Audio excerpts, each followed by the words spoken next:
Bien, vamos a abrir nuestras Biblias y las vamos a abrir en el capítulo 18 del Evangelio de San Juan.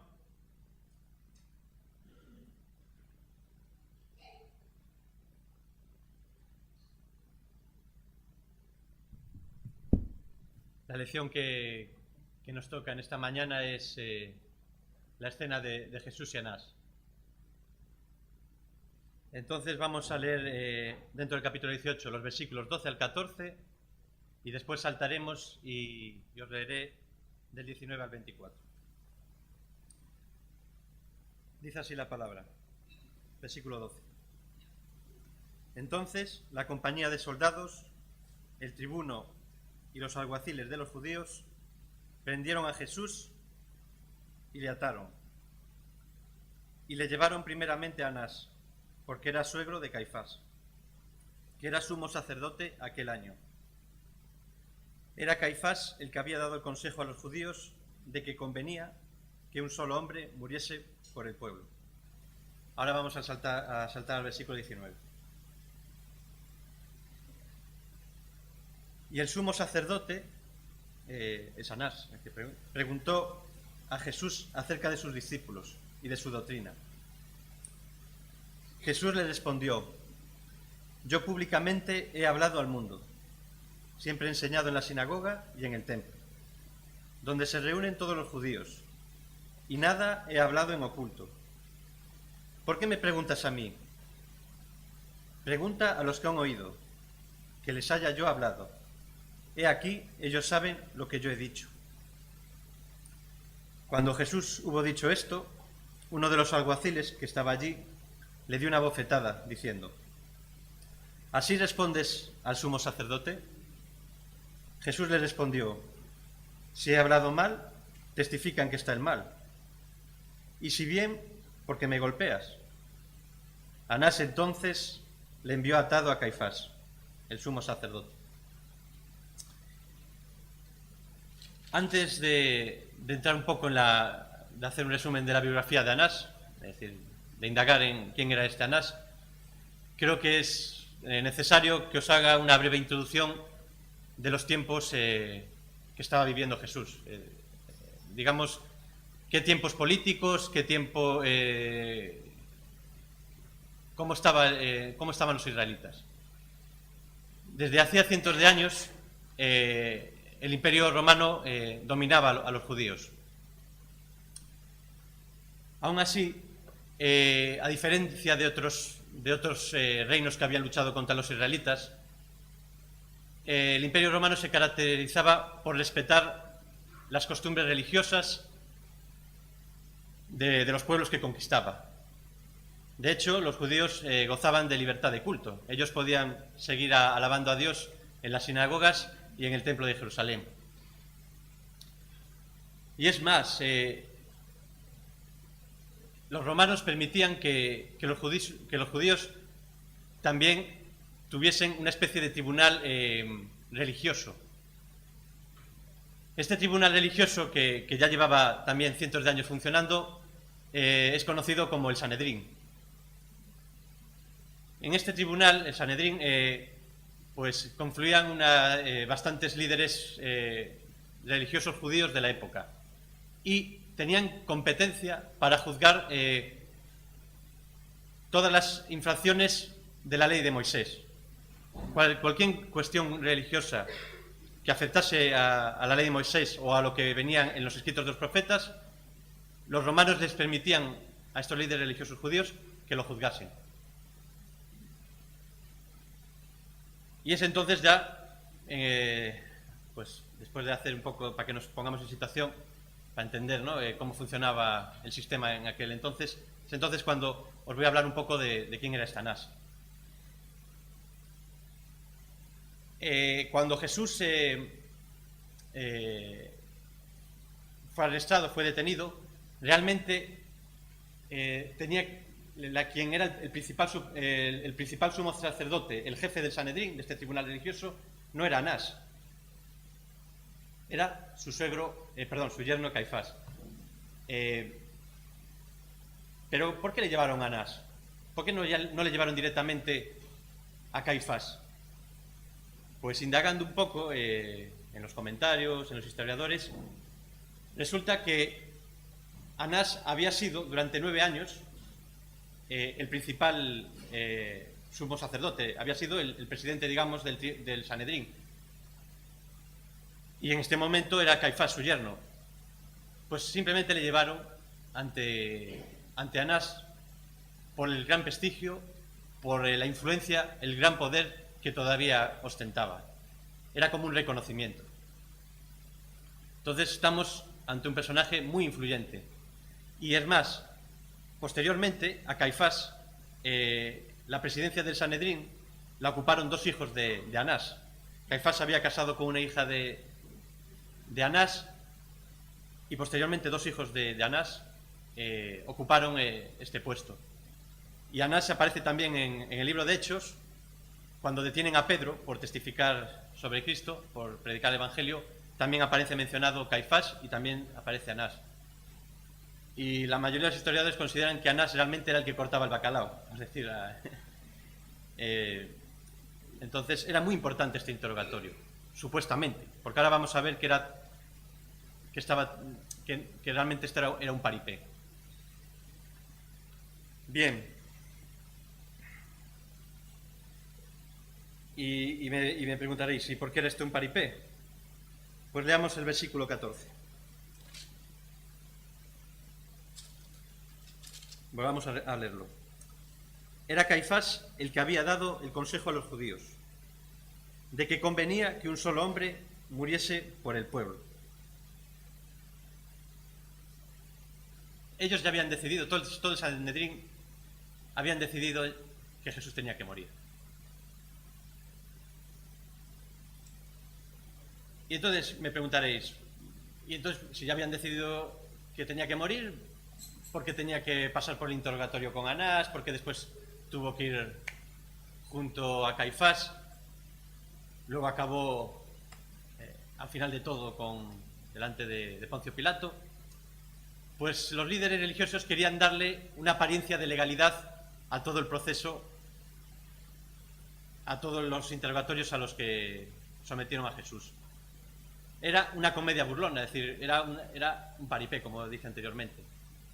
Era todo ficticio, realmente estaba todo decidido. Y es más, también os invito a leerlo para que profundicemos más en cómo estaba ya todo esto determinado. Vamos dentro del mismo Evangelio de Juan, vamos a leer capítulo 11, y quiero que leáis conmigo los versículos 47 al 50. Aquí estamos pocos días antes del arresto de Jesús en Gesamaní. Versículos 47 al 50, más o menos casi una semana antes de la escena de Jesús con Anás. Entonces los principales sacerdotes y los fariseos reunieron el concilio y dijeron: ¿qué haremos? Porque este hombre hace muchas señales. Si le dejamos así, todos creerán en él, y vendrán los romanos y destruirán nuestro lugar santo y nuestra nación. Entonces Caifás, uno de ellos, ese realmente era el principal, sumo sacerdote aquel año, les dijo: vosotros no sabéis nada, ni pensáis que nos conviene que un hombre muera por el pueblo, y no que toda la nación perezca. Jesús, aparte de ser un látigo a sus conciencias, todos sabemos la cantidad de veces que Jesús denunció las injusticias que ellos cometían sobre su pueblo. Aparte de eso, ellos veían a Jesús como un personaje muy, muy incómodo. Lo veían con una gran capacidad de arrastrar masas, y es verdad, Jesús arrastraba masas. ¿Cómo no iba a arrastrar masas con los milagros que hacía, con las buenas obras que hacía, y sobre todo con el Evangelio, el auténtico Evangelio que llegaba a los corazones? Pero ellos lo veían como una amenaza política, cuando Jesús realmente venía a transformar las almas de las personas. Entonces había que matarlo. Ellos lo veían así. Era una amenaza para sus intereses.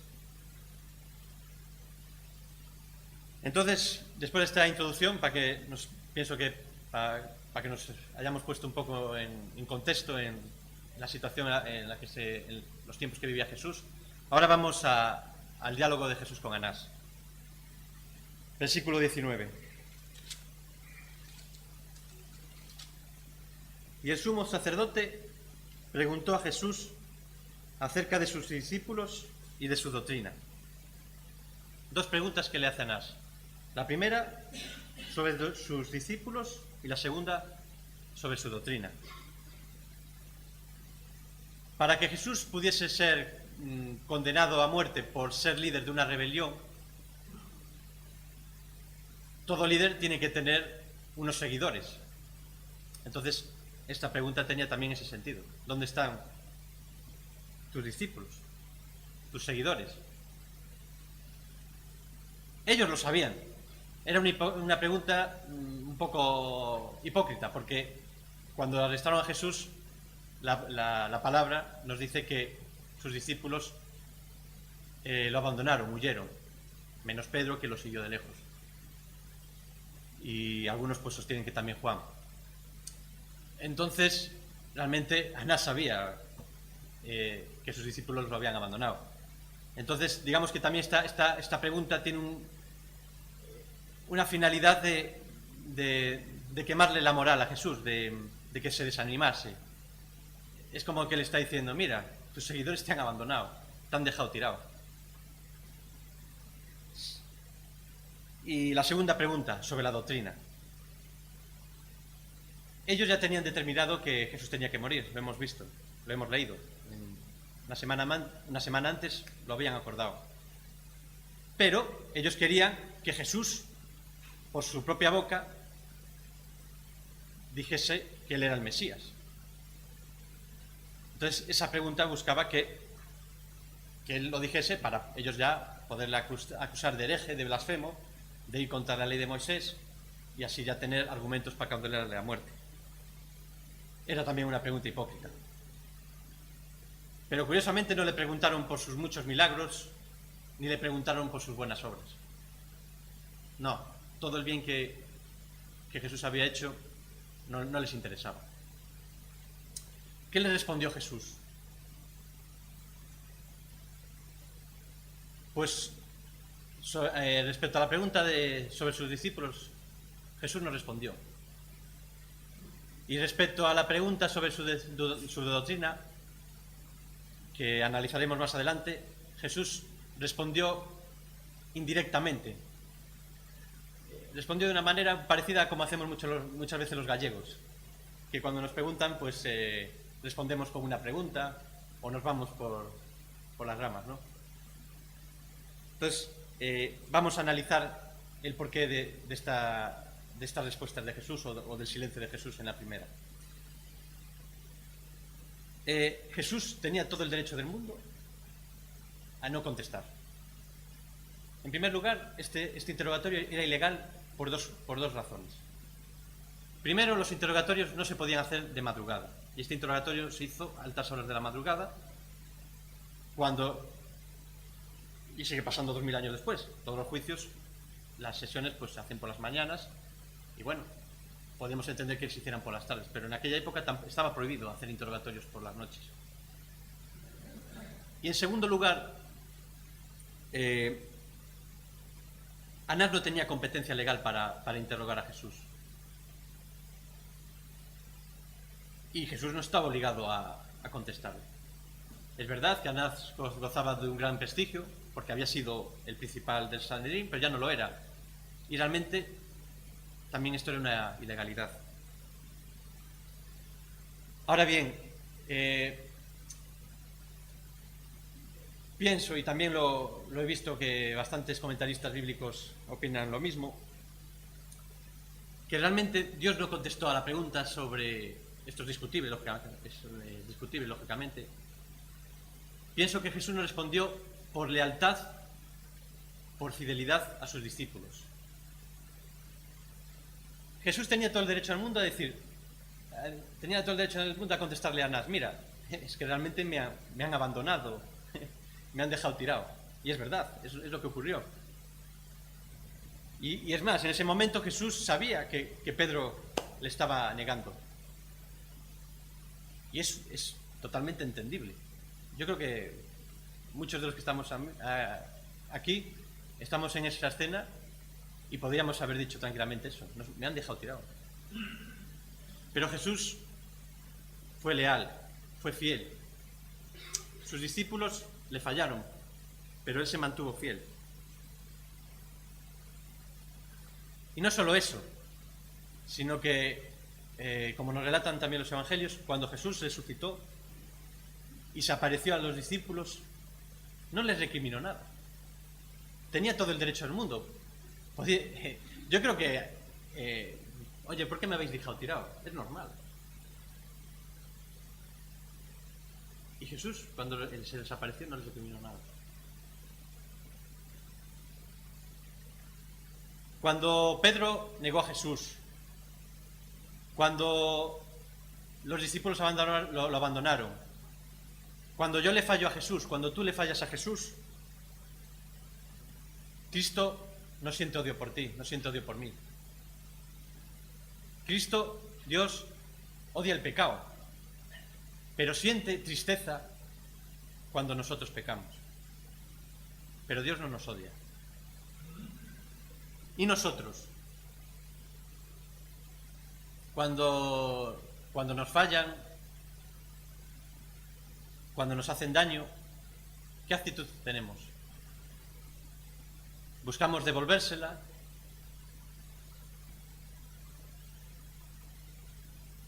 Hay muchas formas de hacer daño. Se puede hacer daño de forma muy directa, de forma sutil. O la actitud nuestra intenta imitar la lealtad de Jesús en esta escena. ¿Por qué cuando nos fallan o nos hacen daño, no es mejor reflexionar sobre la cantidad de veces que le fallamos a Dios? ¿No es mejor reflexionar sobre la cantidad de veces que le fallamos a nuestro prójimo?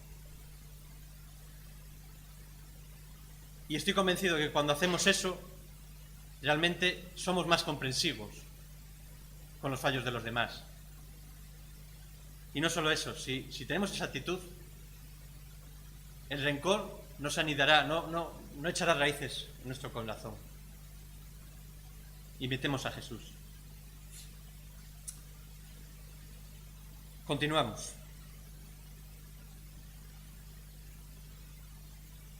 La segunda pregunta. La pregunta sobre la doctrina. Y Jesús aquí responde, pero responde de forma indirecta. Vamos a analizar estas respuestas de Jesús. En primer lugar, Jesús arranca respondiendo: yo públicamente he hablado al mundo. Siempre he enseñado en la sinagoga y en el templo, donde se reúnen todos los judíos, y nada he hablado en oculto. Y es verdad. Si observamos los evangelios, Jesús había predicado al aire libre, predicaba en el templo, predicaba en las sinagogas, no se escondía, predicaba en público. Y Jesús hablaba sin rodeos, sin ambigüedades.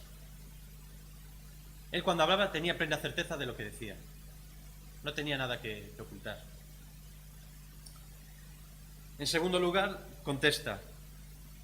le contesta a Anás: ¿por qué me preguntas a mí? Es como que Jesús le pregunta, pero si ya sabes acerca de mi doctrina, ¿por qué me vuelves a preguntar? Ya tenéis determinado que me queréis condenar. Es más, en Juan 9:22, ya os leo yo, no hace falta leer, se nos dice, Juan 9:22, se nos dice que los judíos habían acordado que si alguno confesaba que Jesús era el Mesías, fuera expulsado de la sinagoga.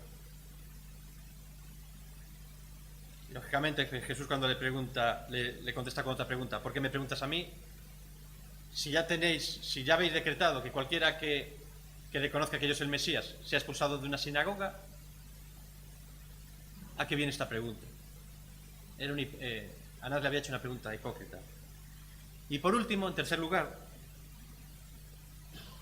Jesús también le responde a Anás lo siguiente: pregunta a los que han oído, ¿qué les haya yo hablado? He aquí, ellos saben lo que yo he dicho. Había miles de testigos que podían hablar sobre las enseñanzas de Jesús.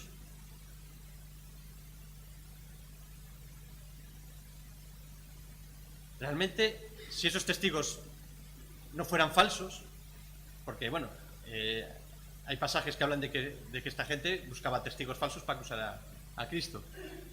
Pero si hablaban con testigos que se limitasen a decir la verdad, no había nada que decir contra Jesús. Jesús ni incitaba a la rebelión contra el Imperio Romano, ni Jesús incitaba a una rebelión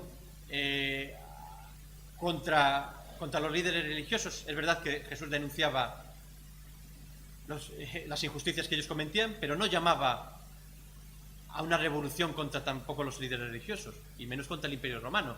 Jesús había dicho: dad al César lo que es del César, y a mí no sé si a Cristo lo que es de Cristo, no me acuerdo bien, bueno, pero separaba totalmente lo que era el tema religioso con el tema político. Y tampoco Jesús incitaba a vulnerar la ley de Moisés, ni que se vulnerase lo que había dicho Dios a través de los profetas.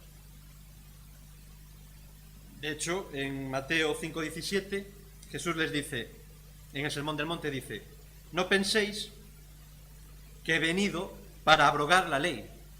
Abrogar es derogar, suprimir la ley, o los profetas. No he venido para abrogar, para derogar, no he venido para eso, sino para cumplir. Lo había dicho Jesús en el Sermón del Monte, en los inicios de su ministerio. Era todo un paripé, vuelvo a insistir. Bien, y ante esta sabia contestación de Jesús, de estas contestaciones de Jesús, ¿qué ocurrió? Pues es triste, pero inmediatamente un alguacil le da una bofetada a Jesús y le dice: ¿así respondes al sumo sacerdote? Qué triste, ¿verdad? Qué cobardía. Pongámonos en la situación. Delante de la gente, delante de Anás, seguramente de más líderes religiosos, después de haber escuchado esa sabia contestación, pues va un alguacil y le da una bofetada. Yo he ido algunas veces a juicios y si se me ocurriese en un juicio darle una bofetada a un detenido de que está declarando delante del juez, bueno, es que me imputan un delito de desacato.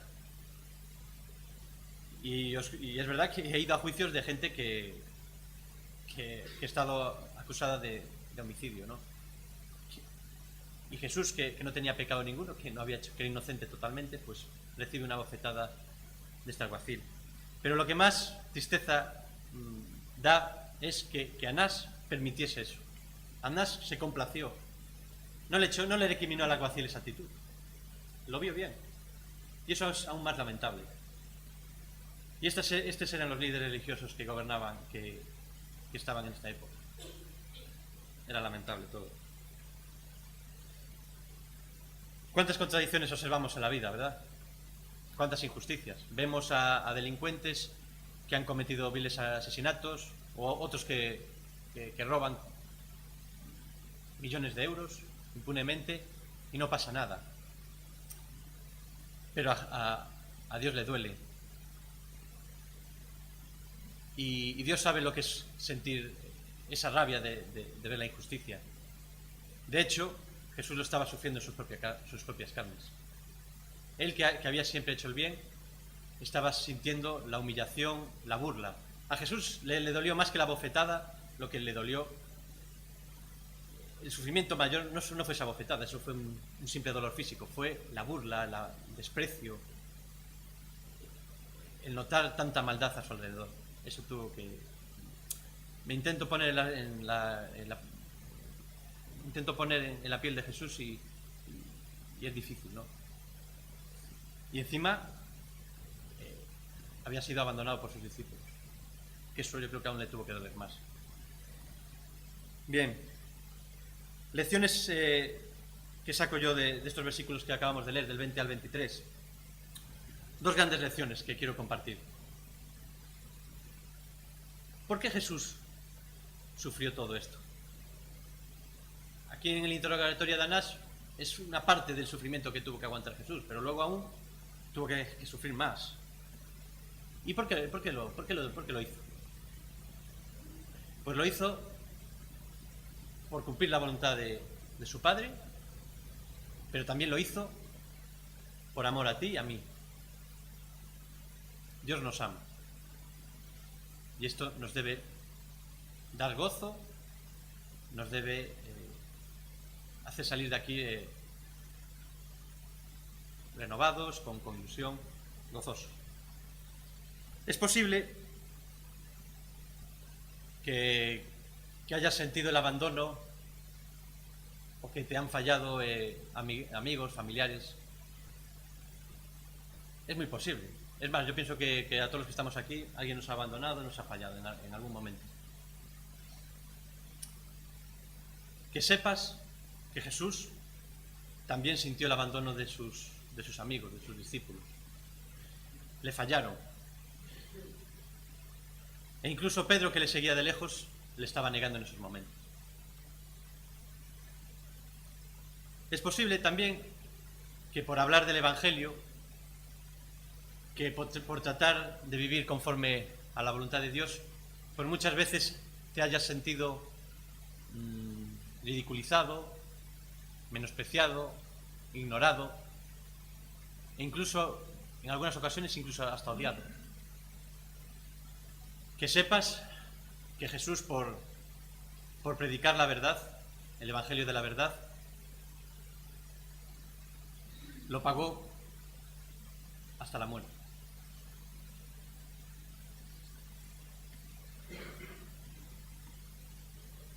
Todos los que estamos aquí hemos vivido o estamos viviendo relaciones personales complicadas.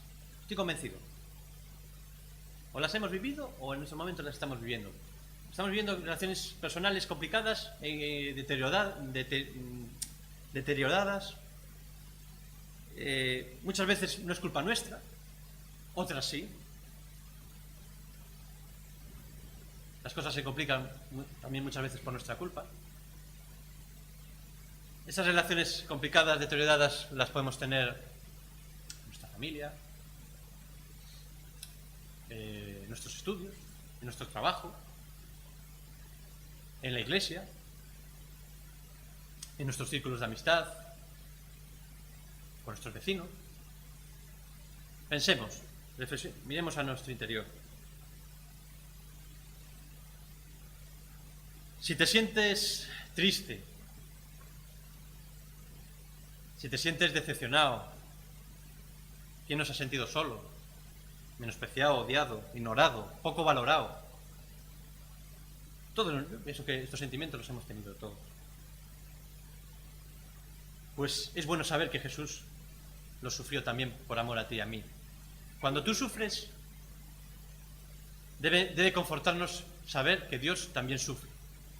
Incluso aunque ese sufrimiento venga a consecuencia, sea por culpa nuestra. Muchas veces pagamos las consecuencias de nuestros malos actos. Pero incluso ahí, Dios también está sufriendo al verte sufrir. Ese es el Dios tan grande que tenemos. Y la segunda lección que también encuentro y que me vino a la mente y que también quiero compartir es la majestuosa reacción de Jesús ante estas insolencias, ante la bofetada del alguacil, ante las preguntas irónicas de Anás, ante el desprecio que se tenía que percibir en ese ambiente. Y aquí hay cosillas que me llaman la atención y que quiero compartir en estos últimos minutos. Como todos conocemos el famoso versículo de Mateo 5:39, cuando Jesús nos dice en el Sermón del Monte: a cualquiera que te hiera en la mejilla derecha, vuélvele también la otra. Cuando el alguacil le dio la bofetada, Jesús puso la otra mejilla. No la puso. Entonces, cuidado, creo que muchas veces el versículo este de poner la otra mejilla, podemos caer en el error de interpretarlo literalmente, y no es así.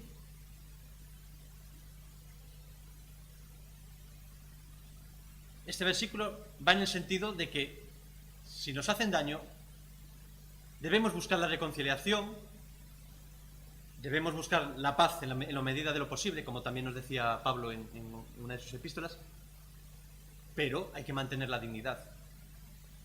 Y Jesús, vamos a ver cómo la mantiene.